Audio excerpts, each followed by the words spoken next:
Mini map box consists of a lens hood, a lens barrel, and an inner lens ring. Some sets come with an ND filter. The inner lens ring sizes range from 49mm to 82mm. Select the appropriately sized inner lens ring and screw it on tightly. Insert the lens hood and align horizontally. Wrap the screws around and tighten to secure. Tighten the screws at the positions indicated by the white circle in the image. Align the screws on the lens barrel and install them into the 1/4 screw holes of the lens hood. Once the basic installation is complete, it's ready to use. If you need to use it with the LiDAR autofocus motor, you will need to remove the side panels of the lens hood first.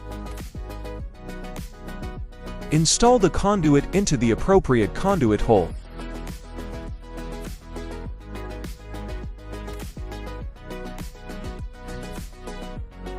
Finally, install the LiDAR autofocus motor and tighten to secure.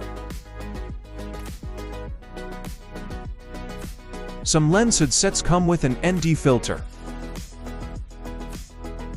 Screw the filter onto the front of the lens hood and tighten it securely. Once completed, you can freely adjust the ND filter strength or replace it with another 70mm diameter circular filter.